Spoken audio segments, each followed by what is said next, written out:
Bila saya tengok dekat profile seorang profile saya lah dekat yang mereka screenshot tu, saya cakap this is my account, this was my account, not this was my account. Bayangkan apabila anda melihat telefon bimbit, tiada akses ke telefon bimbit anda. Suatu yang sangat menakutkan. Selamat pagi, Assalamualaikum. Menghidupkan pagi anda, Nazmi Rahman dan Faria on Malaysia hari ini. Kita bertemu 13 Disember 2021. Diharapkan anda semua sihat. Tadi kita kongsikan sedikit paparan berkenaan dengan bagaimana melalui satu pengalaman kebocoran data peribadi kita. Sebab kita tahu bahawa melalui telefon bimbit sahaja, kita rasa kita dah selamat. Kan? Macam Nas tadi, saya berborak dengan Nas. Kan? Kadang-kadang kita rasa macam password kita tu, kita tak naklah macam terlalu ikut jalan singkat macam, want to save this? No kan? So kita ingat daripada. Tetapi bayangkan, walaupun sebab mana kita rasa kita selamat, kita ingat password kita dalam kepala, tetapi ada yang mengintip tanpa kita ketahui dan membocorkan data peribadi kita. Dan bayangkan semua ini berlaku kerana anda telah memberikan mereka akses. Bagaimana? Bila masa? Kita huraikan dalam episod Malaysia hari ini. Dan bukan itu saja ya, Fariha. Saya ini sebenarnya ada sugul sikit kerana kita baru saja menyaksikan Harimau Melaya kalah di tangan Vietnam. Saya pun tengah macam sugul begitu. Kita kalah 3-0 dan saya rasa kebanyakan peminat bola sepak Malaysia sedang bersedih di sana. Dan sekarang ini kita harus menang Disember 19 di Stadium Bishan Singapura untuk kita melayakkan diri ke separuh akhir. Menakutkan.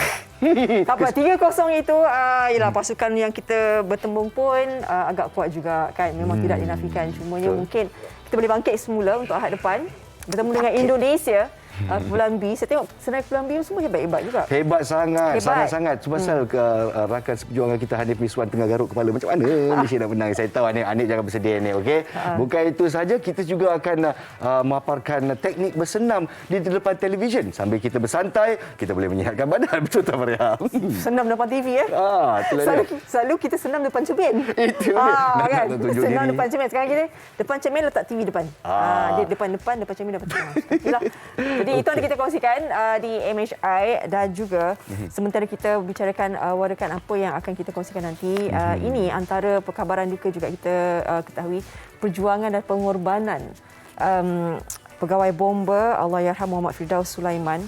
Kabarnya Allahyarham ini telah terlibat dalam satu misi memadamkan kebakaran di sebuah kilang di Segamat dan cedera parah. Katanya ketika letupan berlaku di kilang tersebut, kilang tu 3 tingkat bangunan dia. Bila meletup, arwah dan juga rakan, dia tercampak 10 meter ke bawah. Begitu kuat letupannya ya. Itulah dia. Dan bukan saja pegawai bomba Muhammad Firdaus telah kehilangan nyawa, tapi anggota pasukan tindakan kecemasan kilang Muhammad Azuraini Maharani juga cedera parah. Dan kita doakan supaya beliau pulih sedia kala. Sementara itu kita sedekahkan Al-Fatihah kepada Allahyarham pegawai bomba kita Muhammad Firdaus Sulaiman.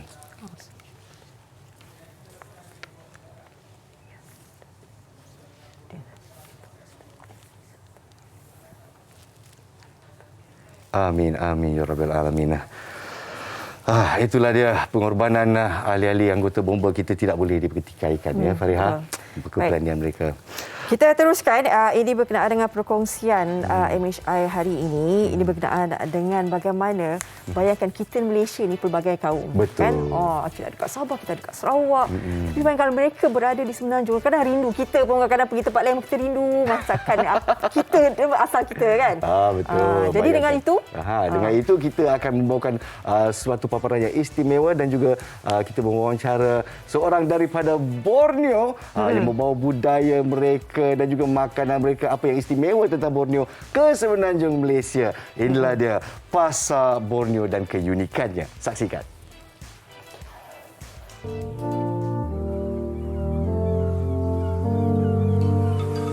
Halangan pergerakan disebabkan penularan pandemik COVID-19 sejak tahun lalu mencetuskan kerinduan dalam kalangan perantau terhadap kampung halaman mereka. Namun bagi warga Sabah dan Sarawak yang kini menetap di Lembah Kelang, kehadiran Pasar Borneo yang terletak di Seri Kembangan sedikit sebanyak dapat mengurangkan perasaan berkenaan. Pasar ini beroperasi pada setiap Sabtu bermula jam 7 pagi. Saya sebagai orang Sabah atau orang Sarawak dari Borneo tu memang senang hatilah.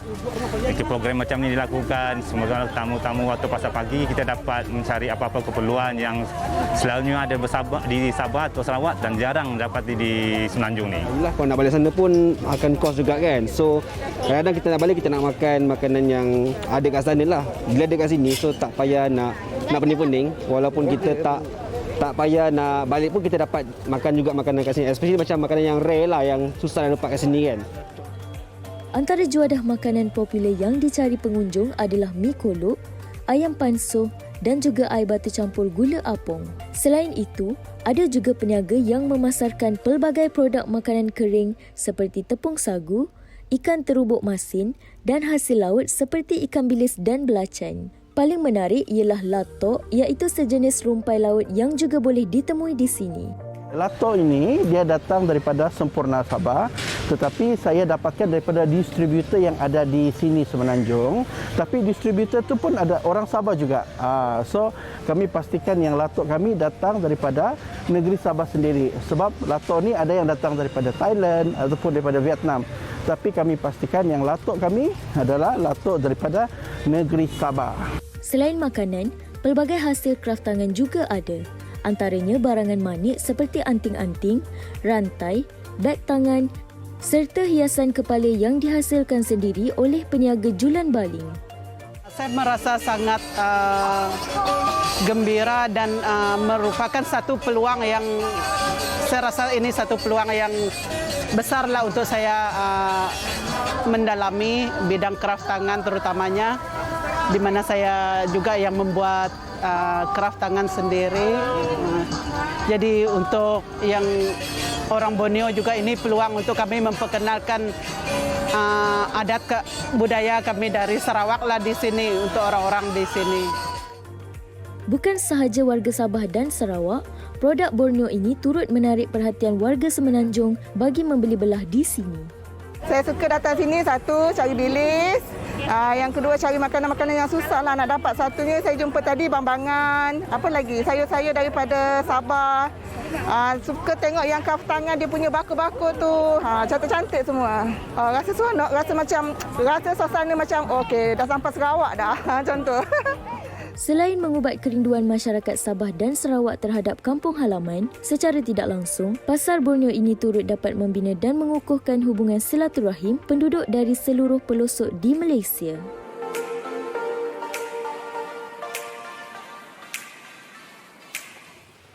Seronok betul lah. Tu saya suka kat tadi. Kita rasa Sarawak dah.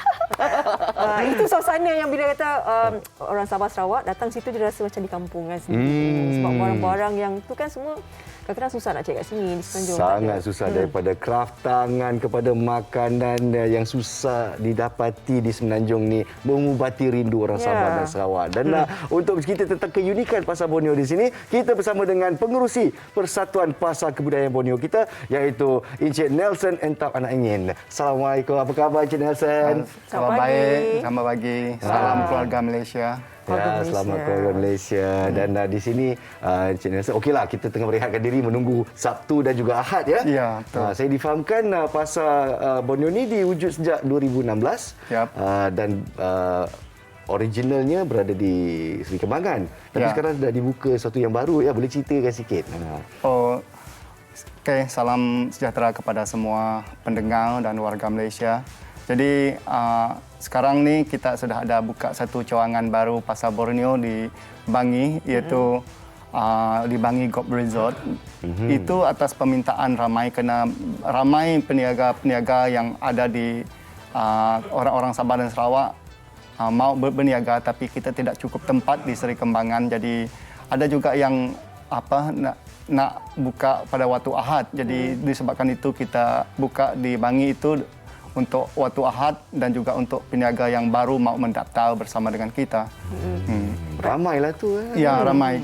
Kalau dikirakan kalau semuanya diambil orang yang memohon untuk berniaga, saya rasa memang lebih daripada 100 orang peniaga ya. Di Seri Kembangan saya lebih daripada 100 orang. Tak, di Seri Kembangan ni kita limitkan kerana tempat tidak mencukupi. Ya, jadi limitkan sampai 60 peniaga saja. Kerana tempat itu tak mencukupi. Jadi disebabkan itu dan kita buka lagi satu tempat di Bangi. Itulah tujuan kita untuk membuka tempat di Bangi itu. Okey. Bila adanya Pasar Borneo ni kan, bagaimana melihat, sebab kita tahu mungkin penjual-penjual ni adalah daripada Sabah Sarawak. Tapi yang datang tu kan mendapat respon daripada penduduk setempat dan sebagainya. Bagaimana melihat respon mereka sendiri? Ya, yang datang itu 50% ataupun 50% adalah memang orang Sabah dan Sarawak sendiri. Jadi 50% itu yang adalah orang Semenanjung. Jadi kebanyakan ya orang di Semenanjung itu mereka yang pernah menetap di Sabah dan Sarawak dulu. Mereka pernah bekerja di Sabah dan Sarawak dan mereka mau merasakan semula makanan-makanan yang ada di Sabah dan Sarawak. Jadi mereka selama ini mereka nak cari, susah nak mencari kalau tidak pergi ke Sabah dan Sarawak. Jadi mereka tak akan dapat merasakan makanan itu. Contohnya penyaram, mi kolok dan sebagainya. Kek lapis. Kek lapis mungkin senang didapati lah kerana itu popular ya. Tapi banyak yang susah didapati seperti original macam latok tadi dan juga macam kerap tangan dan sebagainya yang jarang didapati. Jadi apabila ada Pasar Borneo ini dibuka di Seri Kembangan ini, jadi senang untuk mendapat produk itu dan itu disebabkan orang yang pernah bekerja di Sabah dan Sarawak apabila mereka mendengar kami iklankan ataupun promote di kita punya page di FB. Jadi apabila mereka terbaca, oh ini ada mi kolok, oh ini ada lato, oh ini ada macam-macam penyaram dan juga kuih-kuih muih yang mereka pernah rasa dulu. Seronok jadi lah, lepas rindu lah ni. Dan mereka melepaskan rindu itu dan mereka datang. Ya, ada yang sanggup datang daripada negeri lain itu seperti Terengganu. Ya, daripada sanggup bermalam di sekitar hotel di sekitar itu kena semata-mata nak Pasar Borneo ni. Ya, takut terlepas produk yang kita bawa. Contohnya musim-musim buah-buahan kan. Kalau musim buah-buahan produk itu sangat limited. Bukan kita tak boleh bawa banyak.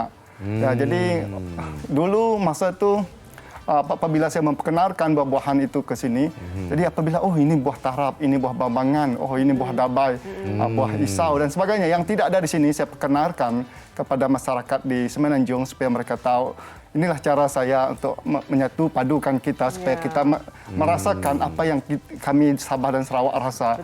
Dan saya mau memperkenalkan kepada orang di Semenanjung juga. Pertukaran budaya di sinilah bukan saja untuk orang Semenanjung dapat menikmati apa yang suka didapati hanya boleh didapati di sana, tapi pertukaran budaya itu yang penting untuk mengenali satu sama lain. Jadi bila Abang Nelson ada sebut tentang bambangan dan sebagainya, saya sambal bambangan tu kalau kat Sabah tu, bila dia makan dengan ambuyat tu memang sedap. Jadi semuanya mengikut musim dan suka didapati. Apa lagi yang popular kalau orang Semenanjung dan juga Ya, tapi kalau yang popular tu memang mi kolok lah yang paling popular. Jadi semestinya ada yang memang beratur. Kerana kalau datang ke Pasar Borneo kalau tidak merasa mi kolok di Pasar Borneo tu, jadi tak sah lah. Mereka sanggup beratur berpanas menunggu orang yang kerana itu memang dimasak waktu itu kan, tidak ada yang dibungkus tapi ada yang lebih suka untuk yang dimasak waktu itu dan juga seperti penyaram, ya itu yang sangat laris lah. Dan juga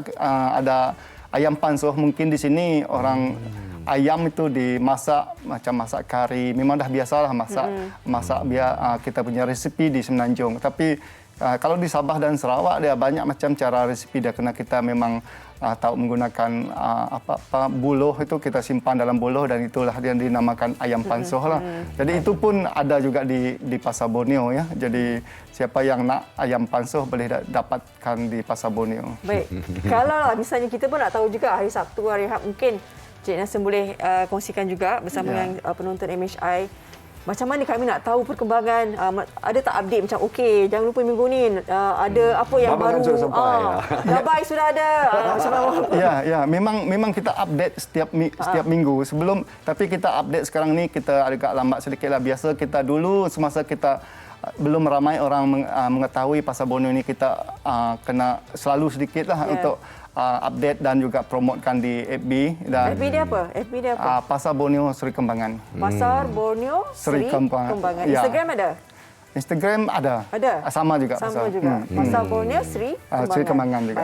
Jadi kepada yang merindui apa yang harus dirindui dari Sabah dan Sarawak semuanya ada di Pasar Borneo, Sri Kembangan dan juga Bangi sekarang Sabtu dan Ahad. Ada yang datang dari negeri-negeri yang lain untuk duduk dekat-dekat hanya untuk pergi pasar ini. Jadi jangan lepaskan peluang anda. Bermula jam 7 pagi. 7 pagi sehingga 11 pagi. Oh, okey, baik. Itu dia. Cik Nelson, terima kasih banyak-banyak di atas perkongsian ini. Inilah dia keunikan keluarga Malaysia kita. Mengenali budaya, kan, memahami apa yang mereka, segi makanan kebudayaannya, kraft tangannya. Tepat sekali. Jadi semangat Borneo tu memang sangat kuat di Semenanjung. Agi hidup, agi kelaban, Cik Nelson. Baik, kita berehat seketika di Malaysia hari ini. Dan apabila kita kembali, adakah anda selamat daripada pencerobohan data menggunakan telefon bimbit? Semuanya selepas ini di MHI.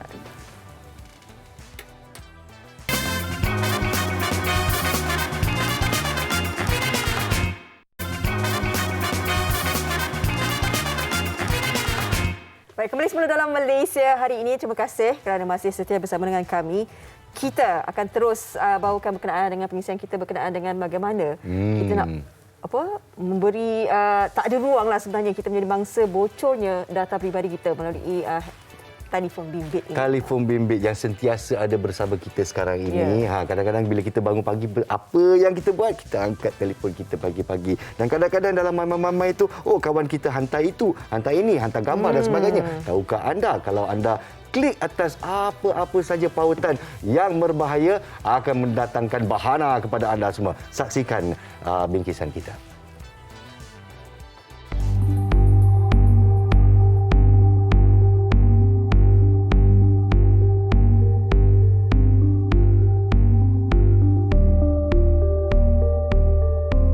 Justin Cassandra Muhammad Firdaus, 34 tahun, merupakan salah seorang mangsa yang pernah mengalami kecurian data pribadi di mana akaun media sosialnya pernah digodam tahun lalu.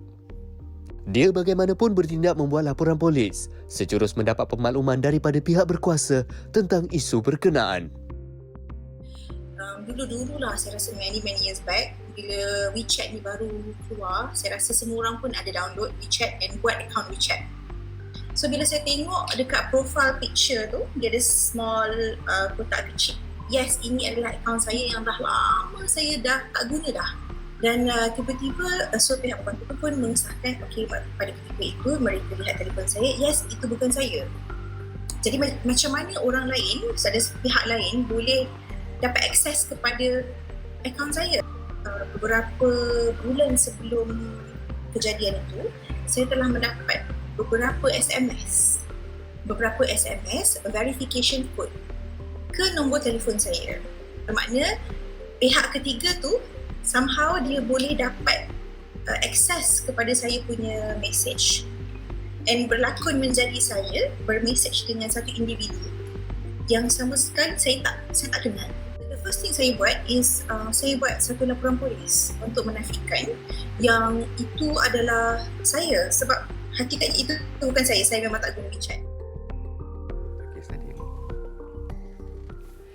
Itulah dia Puan Cassandra kita yang telefonnya telah pun digodam dan dia telah pun hilang akses kepada identiti dan akaun-akaunnya, terutamanya media sosial dan sebagainya. Antara cara yang dia dapat tahu adalah dimula mendapat SMS untuk autentikasi perbankan dan sebagainya. Apasal tiba-tiba saya tak buat apa-apa kan? Jadi itulah antara orang kata mengejutkan kita. Kalau saya dapat macam tu, siapa yang nak cuba godam aku ni? Terperanjat juga ni. Jadi untuk kita mengenali atau mengetahui cara-cara untuk kita mempertahankan diri di atas talian, kita bersama dengan Encik Muhammad Rizman Azhari, seorang perunding IT dan pengatur cara program komputer. Cik, Assalamualaikum Cik Rizwan. Waalaikumsalam. Dia datang sini dengan cara cool dia saja kan. Dia orang kalau godam ni dia kena cool. Dia tak boleh. Dia tak boleh godam. Kalau begitu. Kalau tak boleh godam. Baik, itu salah seorang daripada klien lah yang mengalami. Maknanya bila saya terpanggil dengan perkataan menerima SMS kan, kadang-kadang sekarang ni banyak SMS masuk. Mana-mana nombor, kadang-kadang game lah. Kan, judi lah. Benda tu sekarang banyak, Cik Isman. Jadi adakah itu antara cara mereka untuk mendapat. Sekarang kita pelik macam mana dapat nombor telefon kita ni. Di mana berlaku ketirisan data? Okey. Dia sebenarnya dia lebih bila SMS masuk tu kita panggil OTP lah, one time password. And then semua benda sekarang ni application mana-mana pun dah minta OTP melalui telefon. Tapi macam mana SMS tu dapat? Kadang-kadang dia copy. Ada juga hacker-hacker yang berjaya untuk copy SMS. Satu dapat dekat you, satu dapat kat I sebagai hacker. So kita boleh buat benda tu untuk kita divertkan you punya SMS pergi kepada kita. Itu pertama. Kedua, masalah dia adalah kadang-kadang mungkin kita ada pasangan mungkin kita ada pasangan. Nombor kita didaftarkan atas nombor pasangan kita. Nama pasangan kita. Itu pun jadi. Bila kita pakai nombor yang tak didaftar atas nama kita, orang yang sebagai owner SIM card tu, dia boleh clonekan SIM card tu. Begitu pula. Konsep of clone SIM card pun jadi juga kes tu. Walaupun nampak kadang-kadang macam logik ke? Logik. Sebab banyak kes rumah tangga yang bila mana nak berlaku penceraian, kadang-kadang yang si suami ni pergi clone nama SIM card isteri because SIM card isteri tu atas nama dia. Pun berlaku juga kes macam tu. Macam tu pun ada. So maknanya dia rapatlah dengan mangsa sangat rapat. Sebab selalunya pasangan jadi girlfriend boyfriend ni memang hakikat yang jadi, yang mana kadang-kadang pasangan ni menggunakan nama orang lain untuk register dan orang tu boleh simply clone the SIM card. Tak ada masalah pun benda tu. Sebab atas nama dia. Sayang dengar tu sayang. Okey, kat rumah jaga-jaga Janganlah benci saya sampai macam tu sekali nak clone ke SIM card saya Jadi berlaku ketirisan ni. Gelak kau. Tapi saya difahamkan juga tiada ketirisan boleh berlaku kalau kita tidak membenarkan seorang penggodam itu masuk. Jadi adakah ini benar atau tidak? Betul. Memang kalau kita tidak membenarkan, sebenarnya memang agak susahlah untuk penggodam itu masuk.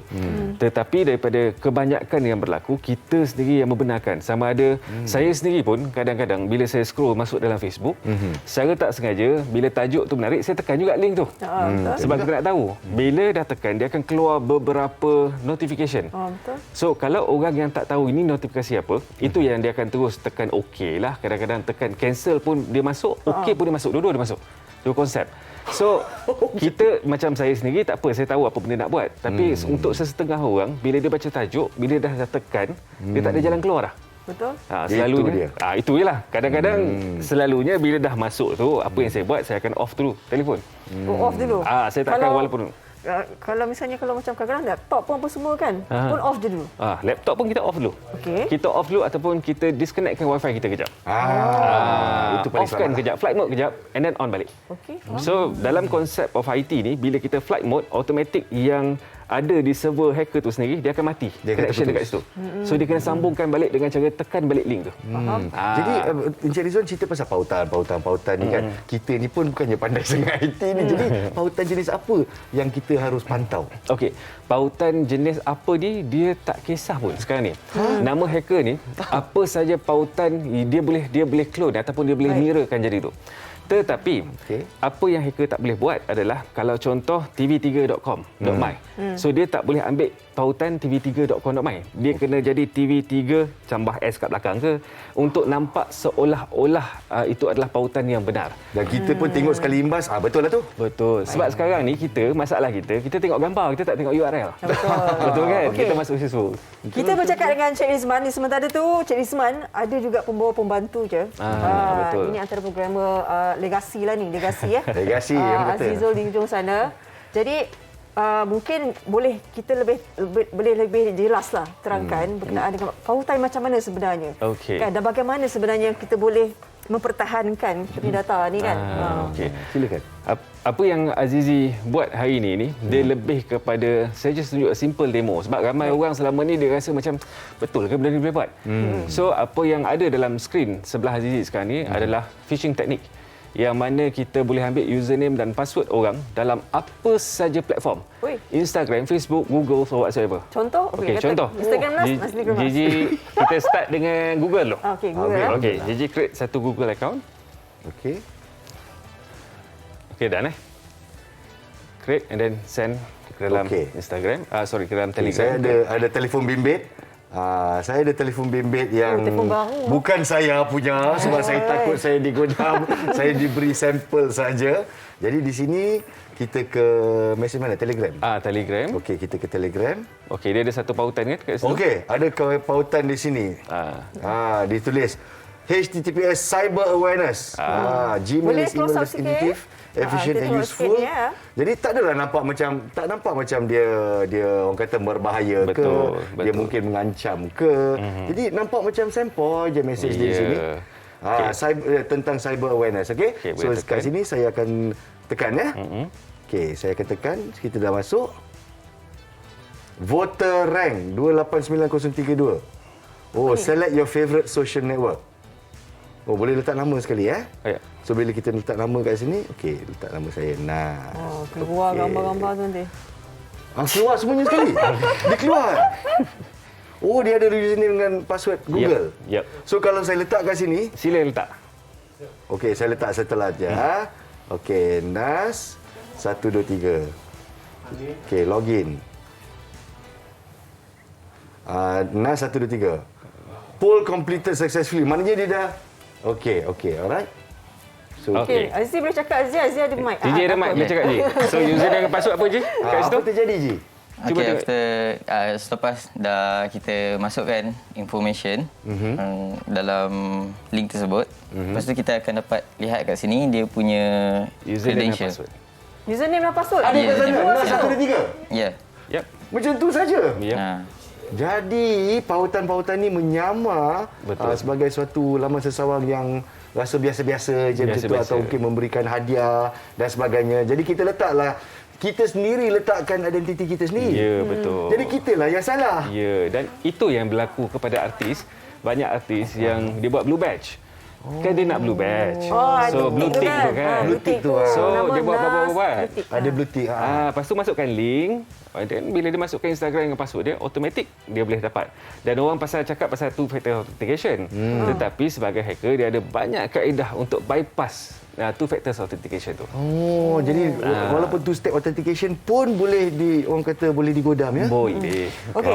Ada tak benda yang lebih berbahaya? Itu antara link tau. Tapi kalau misalnya kata kita buka Maybank to you, nak bayar hutang ni kan, hutang kau. Jadi keluar kita nama, lepas tu password, betul dia katakan nak save ke tak, kan selalunya kita nak selamat tak nak save lah. Tapi adakah itu cukup selamat? Sama juga tak selamat. Okey, dia sama juga tak selamat. Dia konsep hacking ni ada dua. Satu yang tadi yang Azizi buat tadi, dia lebih kepada link.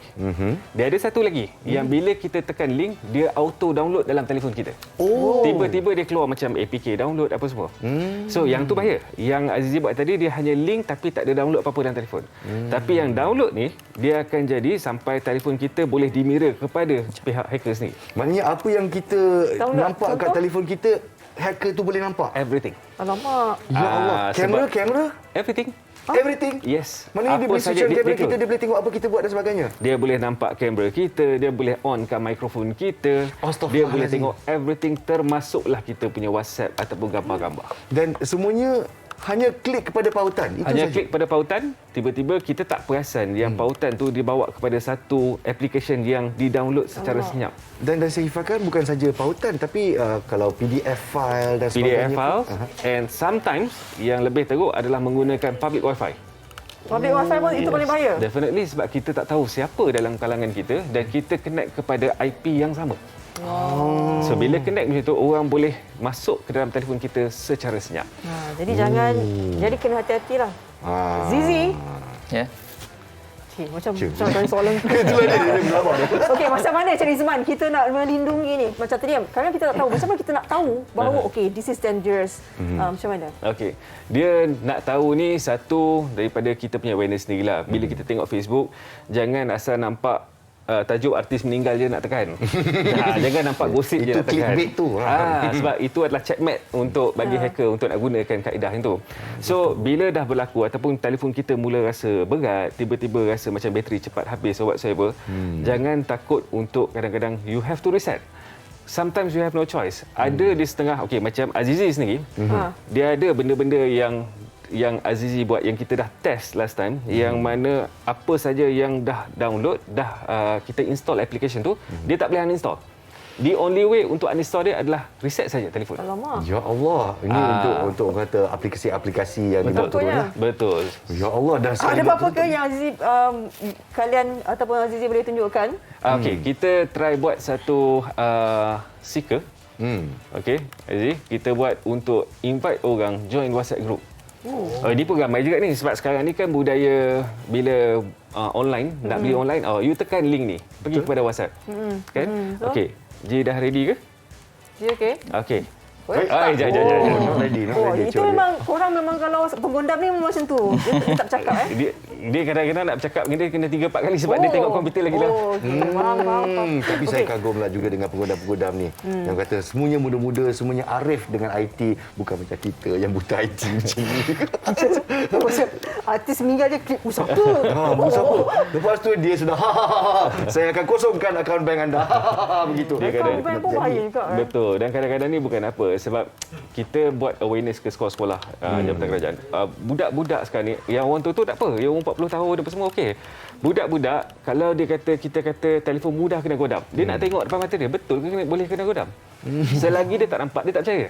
So godam mana punya handphone? Kita try itu yang kita bawa a few method untuk tunjukkan dia macam ni.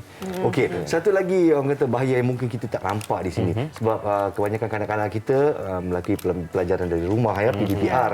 Jadi anak-anak kita yang dah pandai buat email account sendiri dan sebagainya. Anak saya tiba-tiba dah pandai buat email account sendiri dan saya dapat tangkap dia bila dia buat email sendiri kadang-kadang dapat spam email.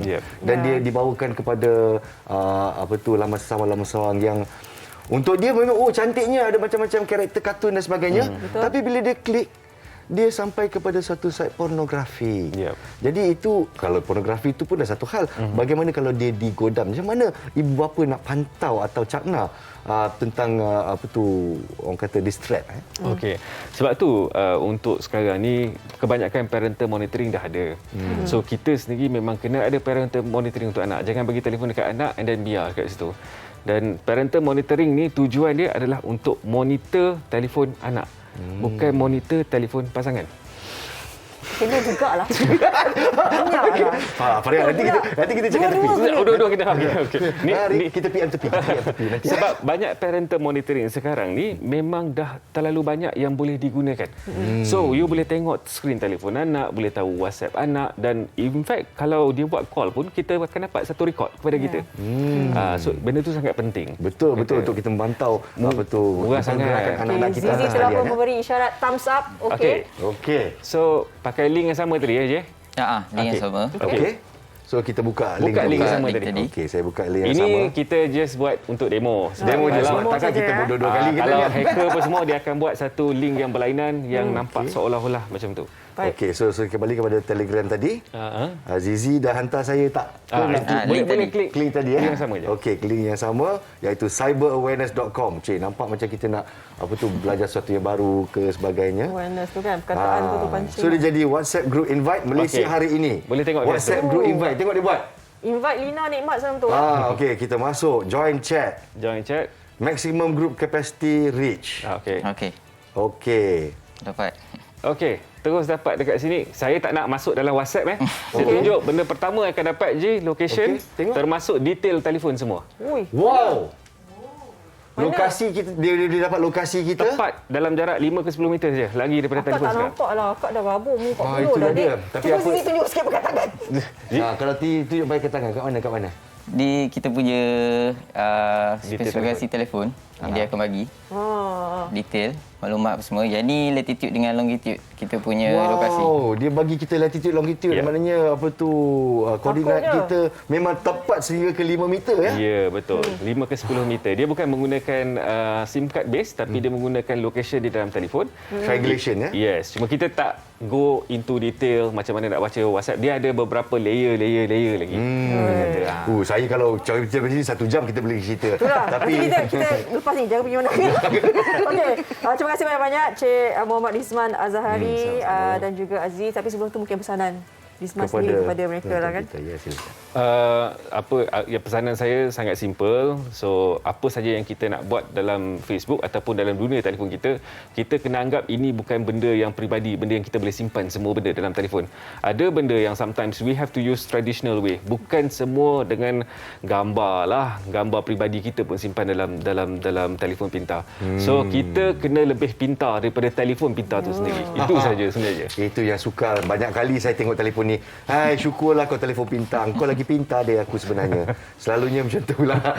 Jadi terima kasih diucapkan kepada Encik Rizwan. Kita pelbagai yang kita belajar pada hari ini untuk mempertahankan diri, melindungi diri daripada anasi-anasi jahat, penggodam-penggodam di alam maya kita. Baik, terima kasih juga kepada Zizi.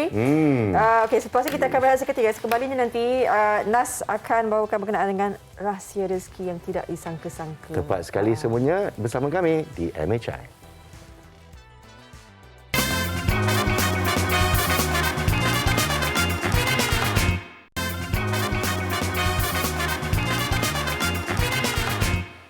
Kembali bersama kami di Malaysia hari ini. Saya Nazruddin Rahman bersama Faria On menemani anda dan kita baru saja bercerita tentang anda mungkin digodam jikalau anda tidak berhati-hati menggunakan telefon bimbit anda.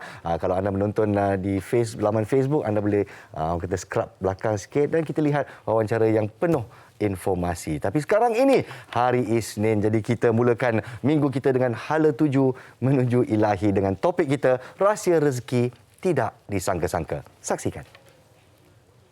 1.6 juta ringgit diperlukan segera bagi pembelian tanah Ma'had Tahfiz Sains Fatimah Az-Zahra atau MTS FAZ. Gandakan rezeki dan pahala anda dengan berinfak untuk MTS FAZ sekarang.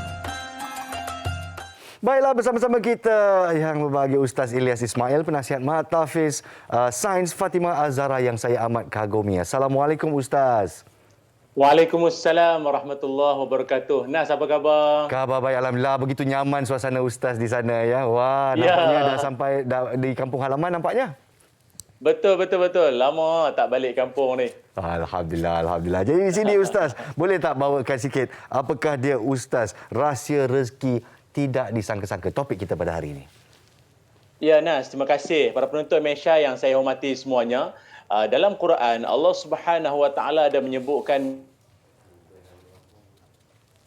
bahawa yang beruntung akan mendapat rezeki dengan jalan yang tak disangka-sangka. Ataupun ayat yang kita biasa dengar, wa yarzuqhu min haitsu la yahtasib, iaitu Allah akan bagi rezeki dari jalan yang kita sendiri pun tak pernah agak tahu. Kita akan dapat mungkin duit, mungkin kesihatan, mungkin kebahagiaan, ketenangan dari jalan yang Allah akan datangkan begitu misteri sekali, Nas. Dan salah satu daripada jalan-jalan untuk nak mendapat rezeki tersebut, maknanya rezeki yang tak disangka, adalah dengan cara kita bersedekah, berinfak maupun berwakaf. Maknanya harta kita itu dilaburkan ke jalan Allah Subhanahu Wa Taala. Tambahan pula, kita hari ini, Nas, kita berada pada hari Isnin. Hari Isnin ni antara kelebihan kemuliaannya, dalam seminggu ada 2 hari amalan kita diangkat. Tu yang orang rajin puasa sunat, Isnin dan juga pada hari Khamis. Jadi bayangkan, kita mungkin ada yang berpuasa sunat di luar sana, atau mungkin yang dah lah puasa sunat waktu sekarang pula, waktu duha, baru lepas solat sunat, lepas tu anda bersedekah pula bersama dengan MTS FAZ. Bayangkan, berganda-ganda pahala anda akan dicatatkan, direkodkan di sisi Allah Ta'ala. Itu dia, Nas. Berganda-ganda dan berpanjangan, apa yang tertulis pastinya tidak dapat diubah. Tapi untuk mereka yang kadang-kadang ni ada rasa muskil di hati ni, apakah jaminannya bahawa sedekah ni akan membawa rezeki kepada saya? Kadang-kadang ada kemuskilan tu, Ustaz. Ya, betul. Dia soal rezeki ni soal benda tak nampak kan. Macam jodoh lah. Jodoh, rezeki, ajal maut, benda tak nampak. Tapi hanya orang yang betul-betul yakin sahaja menerusi banyaklah sabdaan Nabi. Antaranya Nabi pernah menyebutkan, ma naqasat sadaqatun min malin. Tidak akan berkurang harta orang-orang yang bersedekah. Orang yang menginfakkan hartanya, membantu pelajar-pelajar Ma'had Tahfiz Sains Fatimah Az-Zahra khususnya, anda semua yakin walaupun duit kita keluar, tapi Nabi kata tak berkurang, tapi dia akan bertambah. Tambah ni yang kita tak boleh nak nilai dengan bahasa matematik, dengan bahasa sains. Hanya Allah saja yang akan bagi. Saya ingat Nas pun pernah dapat, kan? Saya sendiri pun dalam hidup banyak pengalaman Allah bagi. Memang Allah bagi. Berkat kita tolong orang. Itu saya setuju, Ustaz. Berkat barakah tolong orang ni dan juga bersedekah, kita tak nampak tapi dia akan sampai juga akhirnya. Tak kisahlah 5 tahun, 10 tahun, 20 tahun, semuanya bergantung kepada Allah SWT. Jadi di sini saya nak Ustaz kongsikan sedikit tentang latar belakang dan keperluan Ma'had Tahfiz Sains Fatimah Az-Zahra ni untuk membina model insan buat masa depan Malaysia. Silakan. Ya, baik. Sejak dari tahun 2011, Mahat Tahfiz Sains Fatimah Az-Zahra ini menekankan pendidikan secara holistik dan juga seimbang dan menyeluruh untuk nak melahirkan generasi yang dengan izin saya katakan multiplayer. Nas ya, dia serba boleh. Mungkin satu hari nanti dia boleh menjadi pengacara sehebat Nas mungkin. Amin. Tapi dalam masa yang sama dalam jiwa dia ada Quran, dalam jiwa dia ada agama. Lepas tu pula dia juga seorang yang berperibadi, berpenampilan bagus dan menjadi contoh di generasi pada masa akan datang. Dan oleh kerana itu usaha yang sedang dijalankan oleh pihak MTS FAS ini saya kira patut disokong dan patut kita sama-sama bagi kerjasama. Kenapa? Lihat seperti paparan pada skrin pada waktu ini, itulah gambaran kompleks yang bakal terbina nanti ini, kurang lebih dapat memuatkan 1,000 warga ataupun 1,000 pelajar dalam satu masa. Berbanding sekarang di Gombak tu hanya sekitar dalam 10 lot kedai, kita dapat memuatkan dalam 300 lebih je Nas. Jadi agak terhad. Permintaan tinggi sebab dia Mahat Tahfiz Sains. Itu yang ramai orang nak tu. Jadi tapi betul, tapi keadaan suasana semasa dia agak terhad, jadi kita perlukan tanah yang lebih luas. Jadi saya dengan izin saya nak minta para penonton semua, ayuh bersama anda boleh menyumbang pada nombor akaun yang tertera pada waktu ini ataupun mungkin ke laman web yang telah pun tertera juga. Anda boleh hubungi juga untuk mengetahui maklumat lanjut. Hujung tahun ni jangan lupa ya, kita orang Muslim, kita orang Islam ni jangan lupa kita kena berzakat, tanggungjawab kita. Apalah kiranya anda boleh berzakat bersama-sama dengan MTS FAS sebab Mahat ini merupakan penolong amil bertauliah lantikan Lembaga Zakat Selangor. Anda boleh imbas kod QR yang tadi telah pun dipaparkan ataupun boleh tengok di laman web ini. Ataupun boleh saja anda yang umum anda nak menyumbang seikhlas hati anda. Kalau yang e-legacy anda nak menjadi sebahagian penyumbang secara berkala, secara bulanan anda nak bagi tolong dan bantu. Bayangkan mungkin anak-anak hebat ini nanti lahir dari kalangan keluarga anda mungkin, ataupun kita di masa akan datang akan tumpang kejayaan hasil daripada sumbangan yang telah kita Baik Ustaz, saya memang suka kalau ada orang kata rezeki yang berkala ni. Kalau kita rakyat Malaysia boleh memilih bagaimana kita nak menginfakkan harta-harta kita, infakkanlah kepada satu yang memberikan berpanjangan gitu. Jadi sekali lagi terima kasih diucapkan kepada Ustaz Ilyas Ismail, penasihat Mahat Tahfiz Sains Fatimah Az-Zahra untuk membina model insan Malaysia. Assalamualaikum. Sekali lagi. Waalaikumsalam. Selamat bercuti di Kedah. Itu dia Ustaz Ilyas Ismail dari Mahat Tahfiz Sains Fatimah Az-Zahra. Kita berehat seketika di MHI dan apabila kita kembali, Fariha pula akan bercerita tentang kebaikan dan khasiat madu kelulut Arnia. Semuanya selepas ini.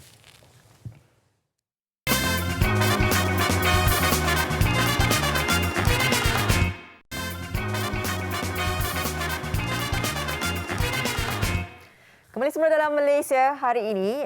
Baik, kita nak teruskan perkongsian berkenaan dengan madu. Siapa suka makan madu?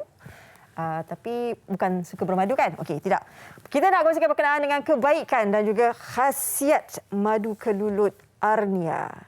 Mari kita saksikan berkenaan dengan bingkisan ini. Sebagai peneraju utama dalam industri farmasetikal negara, Pharmaniaga Berhad kini mengambil inisiatif mengkomersialkan produk nutraceutical. Madu kelulut antara hasil alam yang mendapat perhatian Pharmaniaga. Kaya dengan khasiat, pelbagai kajian dibuat bagi memaksimalkan potensi produk ini.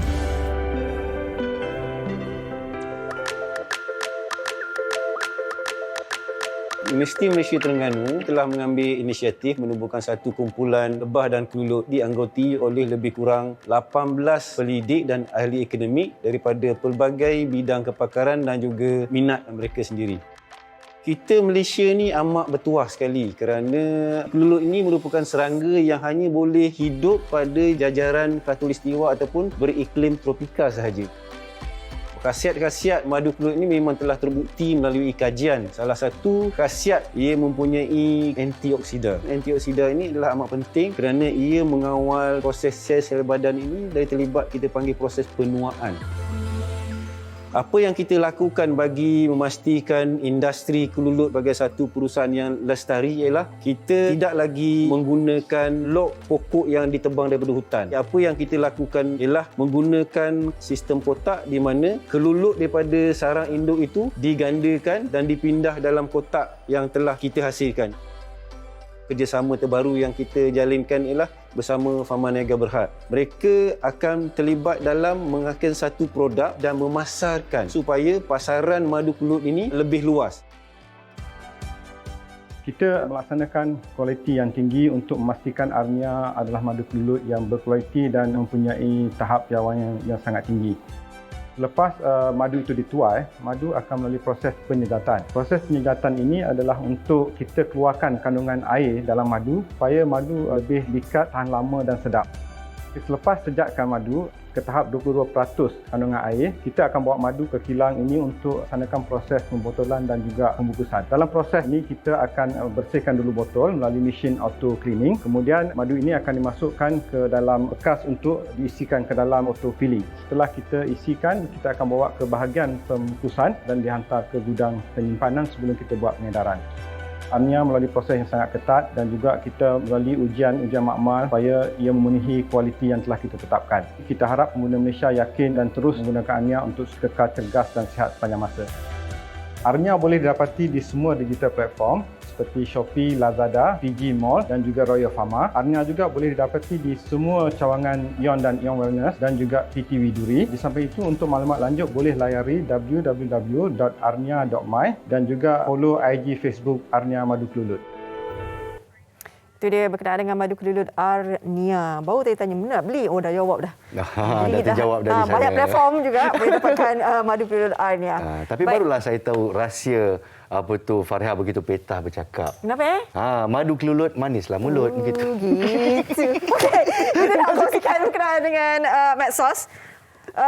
Jangan gelak lebih sekali. Okey, ini berkenaan dengan kemenangan Primeworks di Festival Filem Malaysia ke-31 Agent Ali The Movie. Agent Ali The Movie telah memenangi 2 anugerah iaitu filem box office 30 juta di box office dan juga penataan bunyi terbaik dan filem Sangka juga hasil Primeworks menang besar juga 5 anugerah. Anugerah paling hebat iaitu pengarah terbaik Kabir Bhatia, pelakon lelaki terbaik Zul Arifin, pelakon pembantu lelaki terbaik Remy Ishak dan juga tata rias terbaik atau makeup effects terbaik iaitu Ella Sandera untuk Sangka dan Fifi Azmi memenangi pelakon wanita harapan untuk filem Wira. Jadi syabas kepada Primeworks menang besar di festival filem yang ke-31. Baik, ini juga berkaitan di Kentucky Amerika Syarikat berkenaan dengan tornado ni kan, puting beliung ni, korban puting beliung di Kentucky Amerika Syarikat katanya mungkin setakat ini dah 50 orang terkorban dan mungkin lebih daripada 50 orang. Jadi ini yang membimbangkan. Kalau tengokkan kawasan ini memang hancur juga kan. Katanya di Mayfield antara bandar paling teruk terjejas disebabkan oleh tornado ni. Dan puting beliung memang sering terjadi di Amerika Syarikat memang mereka tidak terlepas daripada orang kata gejala-gejala bumi Jadi di sini itulah dia, kita lihat perkembangan lanjut di buletin utama TV3 tentang perkembangan apa yang berlaku di Kentucky Amerika Syarikat. Baik. Dan sebenarnya kita nak kongsikan juga warakan berkenaan dengan Selat Akasia, kisah cinta kita. Awak tengok tak? Demi membiayai kos pembedahan ibunya, Alisa terpaksa menyamar menjadi Natasha. Jadi sehingga dia dikahwinkan dengan Amir. Adakah cinta sejati bakal hadir atau hanya rahsia silam yang akan muncul? Jadi saksikan kisah cinta kita bermula, sebenarnya kisah ini dah bermula 26 November yang lalu. Isnin hingga Jumaat 7 malam di Slot Akasia TV3. Inilah slot yang ibu saya sangat suka. Emilia Henderson ni memang disuka. Dia kata sama manis betul, cantik, tak jemu mata memandang betul. Baiklah, dan daripada promo drama kisah cinta kita, esok kita dah bakal menyaksikan trend diet. Apa yang benar, apakah yang salah? Jadi Fariha ada mengamalkan diet? Saya adalah macam bukan diet lah. Dia macam lebih kepada makanan yang kita kontrol lah. Pengawalan makanan tu. Makan nasi tapi dia macam kontrol sikit. Kontrol sikit lah. Tapi tak diet. Kalau diet nanti mesti Farihah hilang terus. Pup macam tu. Itulah saja yang kita ada untuk Malaysia hari ini pada pagi ini. Harap kami menghidupkan bagi anda. Saya Nazruddin Rahman. Saya Farihah On. Jaga diri, jaga kesihatan. Ni cuti-cuti ni kan baik-baik. Yes, nak pergi mana-mana ni. Jaga SOP. Assalamualaikum. Selamat pagi. Ayam ketui. Ayam meluk. Ketang. Saya ubi. Saya warna ubi. Okey, baik.